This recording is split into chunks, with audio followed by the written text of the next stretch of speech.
I was out in the game. I was out for a little while, accidentally falling in love here and there. And there was a man that I thought, oh, maybe I will allow him into my house one day. And I didn't know really what was going to happen. And then he made the decision for me by moving to Japan, which I feel is overkill, if I'm honest. Go to the next town. I won't follow you. I'm very lazy. You come anywhere outside my immediate area code, I'm coming off the pill. That's the deal with me. He went to Japan and it broke my heart. As soon as I was rejected, I thought, oh, I've really missed out on this amazing man. And I was crying in my room, and Violet found me. She said, oh, Mommy, don't be upset. That boy was a nuisance. Then I had to Google nuisance. She's very fancy. She went to a far better school than I went to. I'm from a part of Canada that's like awful. It's called Sarnia. Do you know it? No. There are two people who are known to have left Sarnia. There's me, and then heroic Canadian astronaut Chris Hadfield. Everyone loves Chris Hadfield. He has millions of Twitter followers. They named an asteroid, 2 schools, and an airport after him. And I got a letter from the town council asking me to stop saying I was from Sarnia. That's the difference between them. I just think Chris Hadfield is a rubbish celebrity. He's just a really nice guy, just an astronaut, just some space fucker. Who cares about him? Oh, Katherine, are you being too hard on your local hero? No, he's got a mustache. You can't be a celebrity with a mustache. Just looks like they fired a substitute teacher into space. Far more interesting people from my hometown. How about my friend Elizabeth? She overdosed on fentanyl 16 times. Still alive, still doing fentanyl. What a hero. Or my other friend, Mandy Kay. She jerked off 3 hockey players in the space of an hour, and they went on to win the game. Where's her airport? Life's just not fair sometimes. And so he moved to Japan, and Violet said, don't worry, Mommy, he's a nuisance. And then after about a week and a half, he called me, and he said, oh, you didn't come. I said, pardon me? He said, I just figured you would come. It's like, where'd that apathy get you in our sex life? Why now would I spontaneously come? He goes, no, I figured that you would realize how much you needed me and you would follow me to Japan. It's like, you what? You thought that I was gonna sell the dogs, pull my daughter out of school, quit my little job, move across the world, place myself directly in the flight path of a North Korean missile, just to suck your dick in Japan. He said, well, I guess if you won't follow me, that just goes to show that you don't need me. I said, you're just learning that? No, I don't need you. I liked you. I chose to have you around because you're a laugh. I enjoy your company, but you are a luxury item. And he said, well, I need to be with someone who makes me a priority. And I suppose because you have a child, I will never be your first priority. I shall always be second. And I was like, second? Oh. No.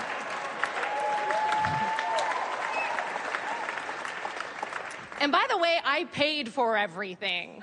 I was like, it literally says priority on your bags every time I buy you a plane ticket. And I always check back into economy to see how you're doing on the flight. What more could I possibly have done for this man? He said, I must go where I am needed. Okay, Batman, off you fuck. Can you imagine if I followed just me, the biggest, whitest woman in Japan, just like, give me back my boyfriend or I shall destroy Tokyo. Where is he?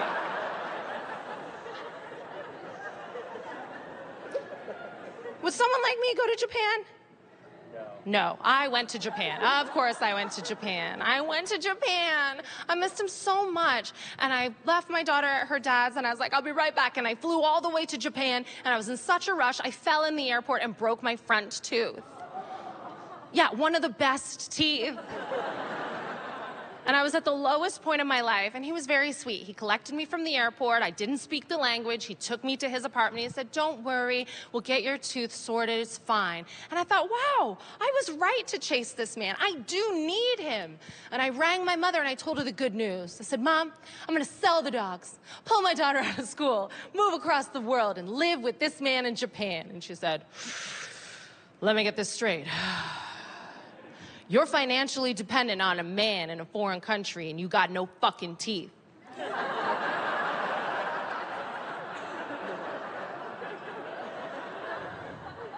She's a very clever whore indeed.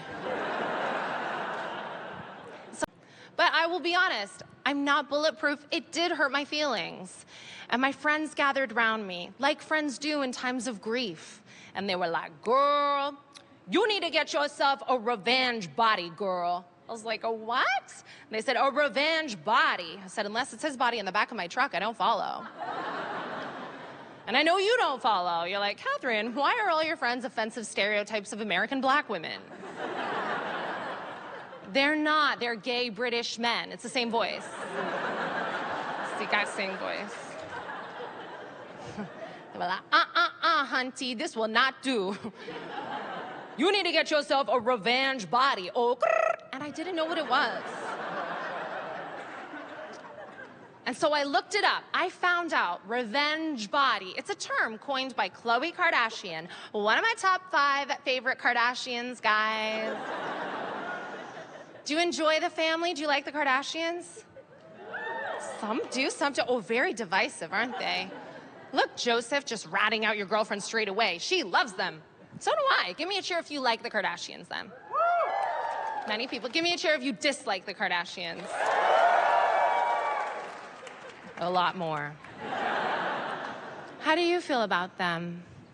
I'm indifferent. You're cool. just indifferent. Yeah, they do their thing. Yeah. Okay, well, that apathy is a better attitude than pure hatred based on nothing. What's your name? Jay. Jay, do you watch the show? I've seen an episode. And what did you think? Just apathy, or were you motivated?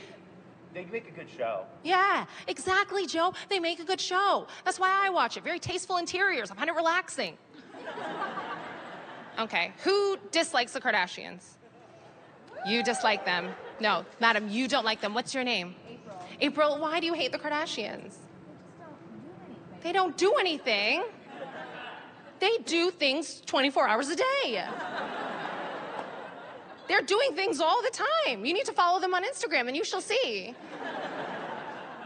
Kim gets up at 5 a.m. straight in the gym. She eats oatmeal and egg whites. She's like basically an athlete. She does that for you. They have lots of painful procedures. They're doing all these businesses. Joe and I, we watched the show. The Kardashians have Trojan horsed a lot of important issues into what looks like a vapid reality show. They had an episode on the importance of Planned Parenthood. They had an episode on gun control. I love the Kardashians. For me, they are a matriarchy of shape-shifting sisters who destroy men or turn them to women. And for that...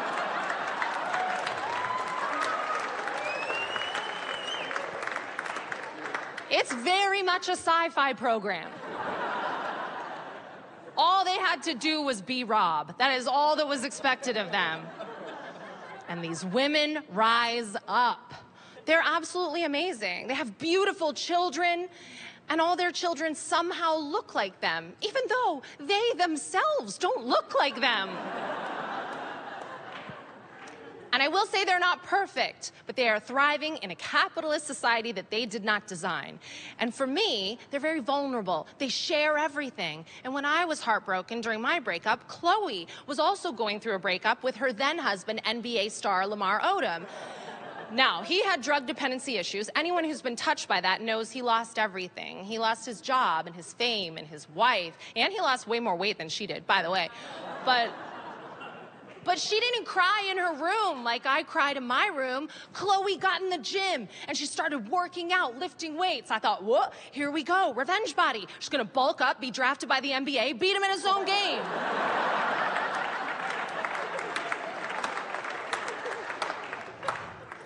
That's not what happened, though. She just got a little bit smaller.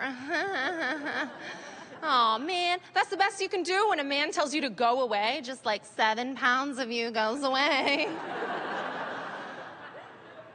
Men don't do it the same way, and we've really got to stop.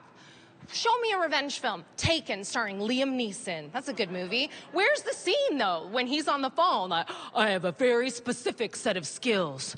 You let my daughter go, and that will be the end of it. But if you don't, then, like Bible, I will lose 10 pounds. Yeah. I will appear on the cover of Complex magazine on my underpants. And the captors are like, what?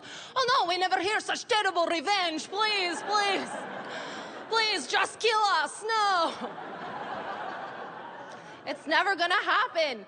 When my boyfriend left, I gained 10 pounds. Perspective, a house, and a Netflix special. Just eat some chicken wings. Just eat some things. They don't care.